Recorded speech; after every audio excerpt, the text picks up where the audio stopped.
What's up, YouTube? This is Too Raw for TV.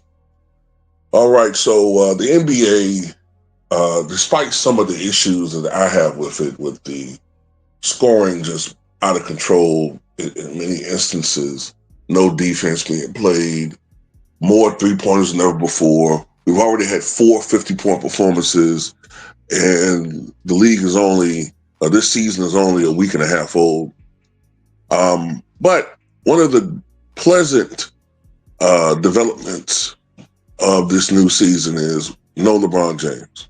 And I know it's counterproductive to talk about him when he's not playing in some ways, but hey, we love crapping on this guy because we want to put it out there how we really feel. And we had to listen to so many seasons of nothing but syrupy, sappy lies about how great a teammate this guy was. Remember, his team was the same people that put out the lie that Russell Westbrook was an energy vampire. So now that his power is waning, and now that we're in a period of transition where we're getting back to real basketball, it's time to shit on this guy. So I believe his name is Craig Carton, and he used to be on FS1. And now, he has his own podcast. He's now free to say things about LeBron James that he wasn't previously able to say on the big networks. And he talked about how LeBron James, among many things, is a terrible teammate.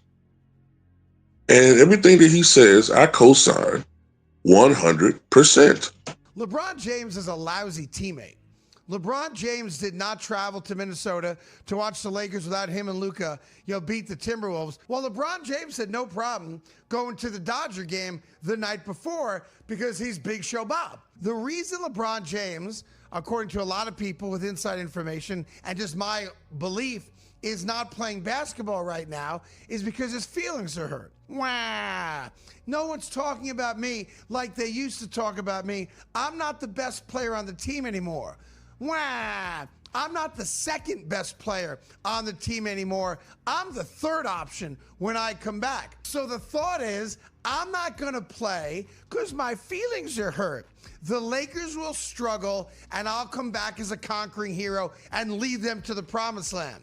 The problem with that is along the way, Austin Reeves got really good, and he blew up LeBron's plan.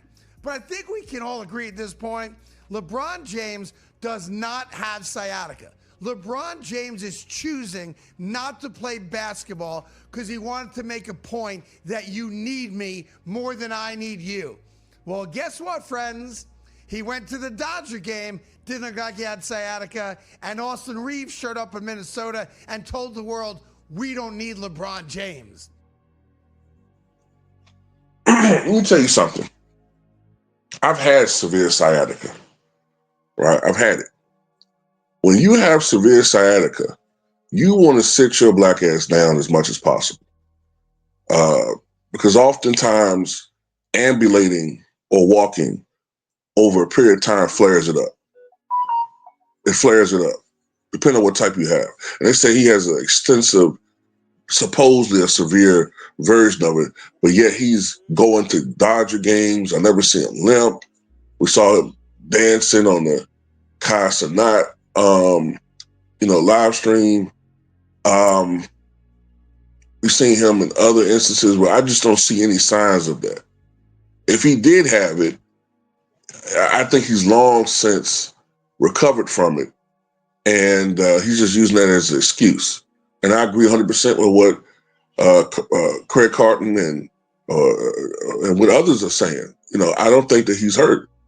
I think that he can't adjust to the fact that it's no longer about him anymore. He's no longer the quote unquote new sheriff in town. Okay? That happens to every superstar. At one point in time, Dr. J was the man, right? He was the man in the ABA. He was the closest thing the ABA ever had to Michael Jordan. And he was the man in Philly up until, I would say, the last couple of years of his career, And he realized that he had went from the doctor to the intern.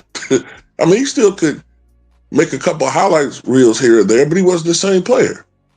So he retired. And he began deferring more to a young Charles Barkley. A younger core, Charles Barkley, So that happens, man. Kobe Bryant had to do it. Kobe Bryant, with his competitive nature, felt like he probably could play until he was 50. But he recognized he could no longer carry a team.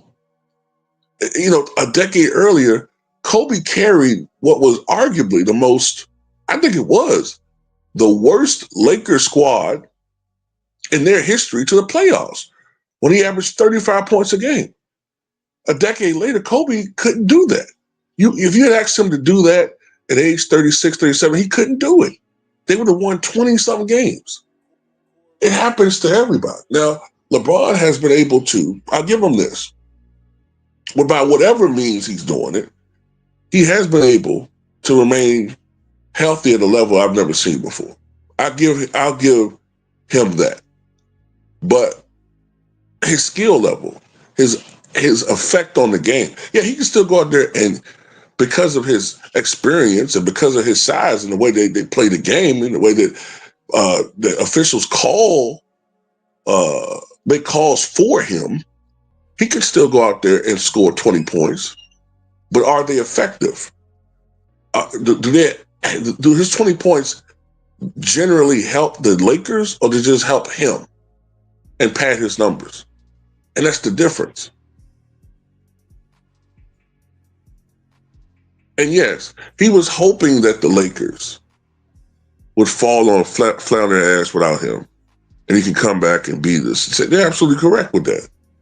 But it didn't happen. And I told you guys, I said this last year, LeBron James was holding Austin Reeves back. I could see it. I could see it whenever LeBron was missing games, Austin Reeves was thriving. He was getting shots. Austin Reeves is not a guy that just is supposed to just stand around the corner, stand on the 3-point line, or at the corners waiting to jack up shots. That's not his strong suit. They don't call him the Kobe the Ozarks for nothing. In this league, even with playing with Luka, Austin Reeves can average 24, 25 points a game. And yes, at this point, consider how awful a defender LeBron James is, for the Lakers to be successful, he needs to slide his ass to third option.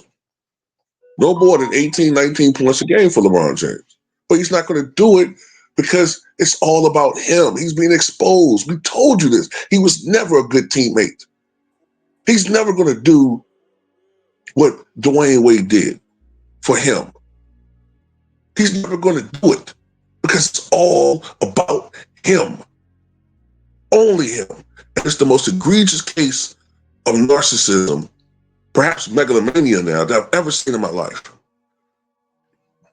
And he's being exposed, and I love it. But anyway, that's all I got to say about it. Tell me what you guys think.